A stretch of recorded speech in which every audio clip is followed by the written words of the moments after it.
actually at the one in Northville that you held at the Marquee, the little ball. Are you looking to do more of those type of shows as well? Yeah, was that in New Jersey?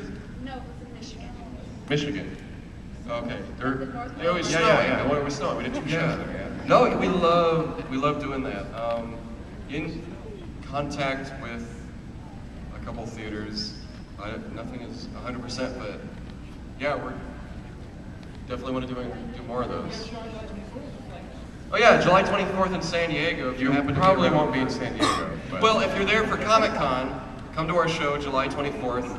It's in a beautiful theater, the North Park Theater.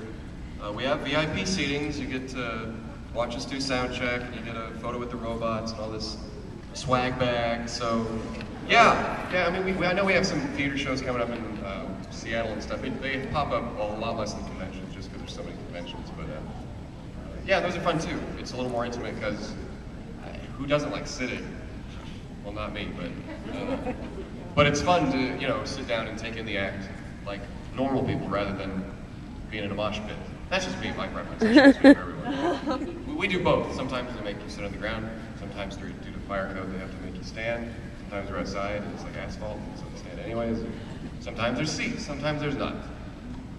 Yeah, it's a gamble every time you come to one of our shows. If you like standing and sitting, you could lay down. But, you know what would be cool? Like if you get headphones, and then like, who cares about the speakers? Like everyone could just have a personal mix of Steve McGrady, like live right to their ears. Yeah. That'd be very expensive. Silent disco.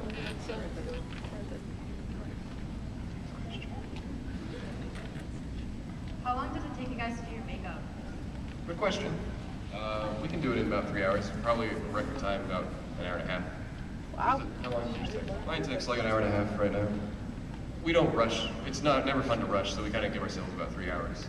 And usually we can fill that time because you just like to go slow, take a break, eat something, go back to it. Next question.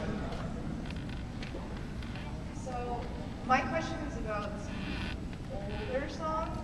I've seen a video or two of Overdrive and a song that's very muffled, Fabricated Blue. Do you guys think that you'd ever bring those back? Because Overdrive is a ton of fun, and Fabricated Blue, sorry, sounds like it would be pretty cool. Yeah, those were both songs that we kind of did live. They were never recorded or anything. We played them once or twice or a few times, but yeah, they just songs that were on our albums and stuff took precedence over them. Yeah, they're both my songs, so I suppose. I really like Overdrive. I mean, we would rehash it. I think we have plans to, bring it forth eventually. Album 5. That's yeah, that's what it sounded like. We really like it. It's just we have a lot of songs in the pipeline that we're just like, okay, where does it fit? We're saving the acoustic-y songs, nothing either. Yeah, when is Love World of Love going to get an official recording for Steam Powered Giraffe? Is that even relevant? Does anyone know that is other than Engineer Tears at this point? Anyways, we have a lot of old songs, as well as ones that just have never been heard, that we maybe did at Balboa Park once or twice, or they've just been waiting for the right album to come out on it. Now we kind of just play album songs because that's kind of what bands do, People have popular songs and they just want to hear those, so we kind of cater to that. But it's more like where's it going to fit? Is it going to be an album that's just a mess of different genres, or is it going to be an overall theme or something? So if it fits on a future album, we will totally bring it back. Next question. I was wondering about if you're able to say that last quadrant, if you're going to be using any new instruments that you haven't used yet. Yeah, what's that? We're going to use the new instruments. We're going to use that thing that one guy invented. Theremin.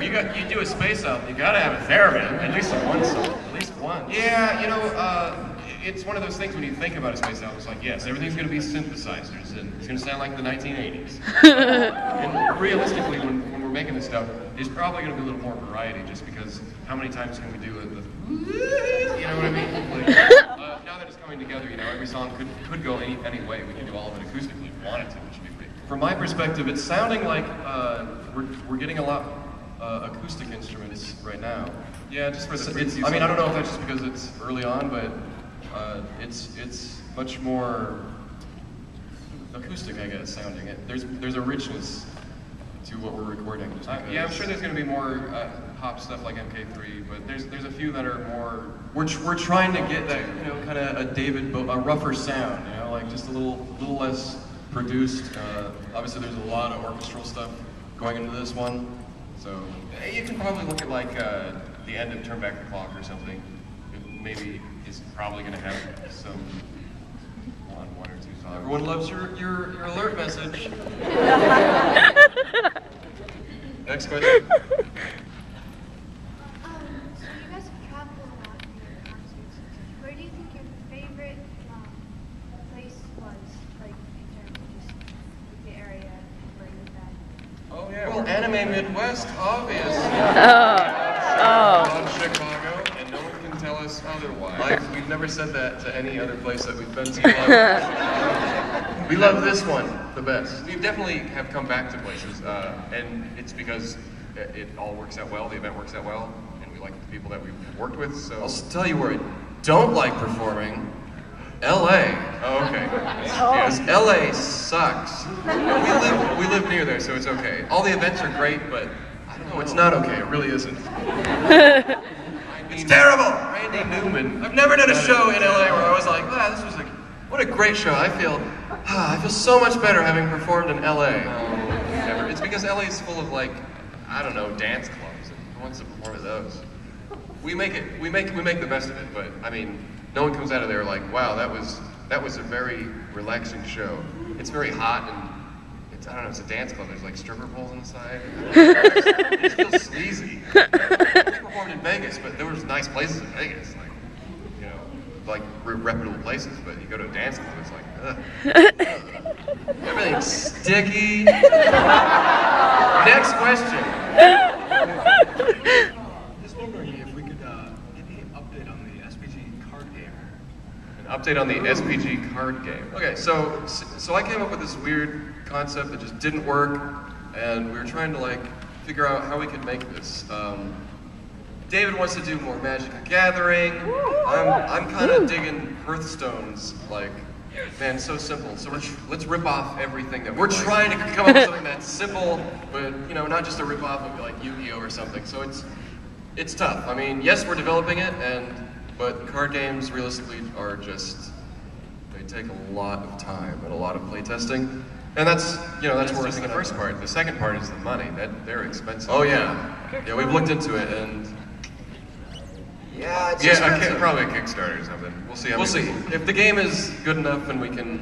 That's more like a fun project. We should probably focus on what people like about the music and robots. But yeah, and then we'll bring out the cereal. If you wanna see it though, the Engineer Tier program does have like concepts of the cards and some stuff that's pretty cool. Yeah. So you can kind of.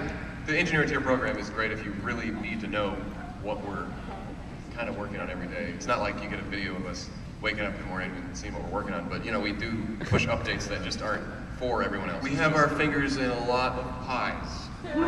Yes. Next question.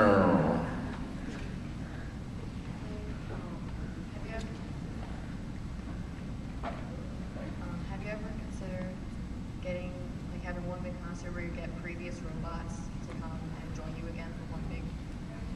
Was the question, will we have concerts where previous robots will join us again? Have you considered it ever?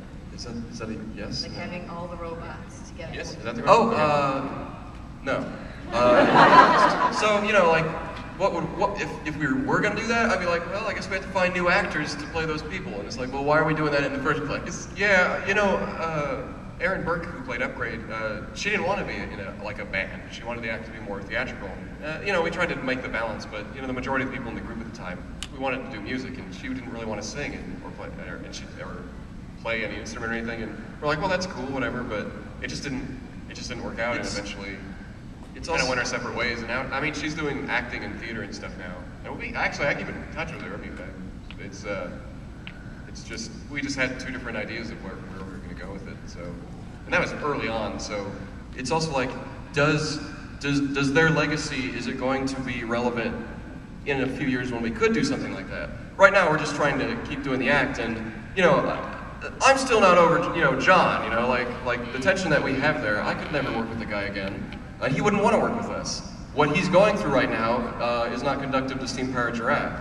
He wouldn't want to be a part of what we're doing right now. So yeah, so it's like, how could we even, in a few years, you know, like maybe we're like, okay, and he's gone, you know, maybe he's changed enough, or we've changed enough that we can work again together. But did what they do in the first 2-3 years, is that going to still be relevant? Is it going to be worth having them come out? I don't know. So it's really hard to say. If something like that was to happen, it would be, you know, when we're more adults, because right now we're still young and bitter. Well, yeah, some of us are, obviously we all have our own reasons for not working with people that we don't work with anymore. But you know, when the whole band decides, I mean, in the sense of John's case, there's no reason to badmouth him or anything. He's an excellent guy, funny, and obviously he's very talented too. It's just, you know, it comes down to business. Like, you know, we wouldn't show up for rehearsals, and what are we supposed to do? You know, nothing. So that's what we had to do. I mean, everything else aside. Mike and Matt, of course, there's opportunities for them too. We just couldn't afford to take them to shows anymore. We had to make the show cheaper to do, otherwise we couldn't come out to do shows. So that's probably the, you know, probably more of the stuff that you want to hear is more. I'd love to work with Matt and Mike again. It's, yeah, I mean, everyone knows how expensive plane tickets are, and you consider 2 extra people, and then on top of that, you know, everyone wants cut of the pay and stuff. It just gets so, and when you're trying to make the show cheaper, it's like, it's impossible. So, you know, you just got to figure out what you can do. And we think being able to continue on the act rather than just staying at home is probably for everyone's benefit. And, you know, there's no harsh feelings there. They're still working on the projects that we're still working on with them. And we'll see what happens in the future.